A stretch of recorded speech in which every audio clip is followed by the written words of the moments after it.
ஒரு 5 to 10 நிமிஷம் போதும் இந்த ரெசிபி பண்ணுறதுக்கு. இதை நீங்கள் பிரேக்ஃபாஸ்ட்டாகவும் எடுத்துக்கலாம், இல்லை ஈவினிங் ஸ்நாக்ஸாக கூட எடுத்துக்கலாம். கிறிஸ்ப் அண்ட் டேஸ்டியாக இருக்கிற இந்த ஃப்ரெஞ்ச் டோஸ்ட்டை எப்படி பண்ணுறதுன்னு பார்க்கலாம். 2 முட்டை எடுத்துக்கோங்க. இது கூடவே கொஞ்சமாக வெனிலா எசன்ஸ் இல்லை அப்படின்னா நீங்கள் ஏலக்காய் தூள் இருந்தால் அதை கூட எடுத்துக்கலாம். 2 டேபிள் ஸ்பூன் அளவுக்கு சுகர் எடுத்துருக்கேன், 1 பிஞ்ச் அளவுக்கு சால்ட்டு. இது எல்லாத்தையுமே நல்லா மிக்ஸ் பண்ணிக்கலாம்.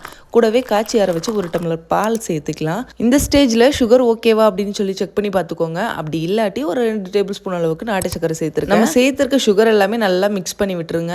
நெக்ஸ்ட்டு எடுத்து வச்சிருக்க பிரெட் ஸ்லைசஸை ஒன்றா அதில் டிப் பண்ணி தோசைக்கல் சூடானதுக்கப்புறமா கொஞ்சமாக கீ இல்லைனா பட்டர் அப்ளை பண்ணிக்கோங்க. அந்த மில்கில் டிப் பண்ணி வச்சுருக்க ப்ரெட்டை வந்துட்டு ரொம்ப நேரம் டிப் பண்ணி வைக்காதீங்க, ஏன்னா நமக்கு எடுக்க முடியாது. ஸோ லைட்டாக டிப் பண்ணிவிட்டு டக்குன்னு தோசை தவாவுக்கு ட்ரான்ஸ்ஃபர் பண்ணிவிடுங்க. அவ்வளோதான். 2 பக்கமுமே குக் பண்ணி எடுத்தீங்க அப்படின்னா சூப்பராக இந்த கோல்டன் கலரில் அப்படியே கிறிஸ்பியாக வெளியில் உள்ளே வந்து சாப்பிட்றதுக்கு சாஃப்டாக இருக்கும்.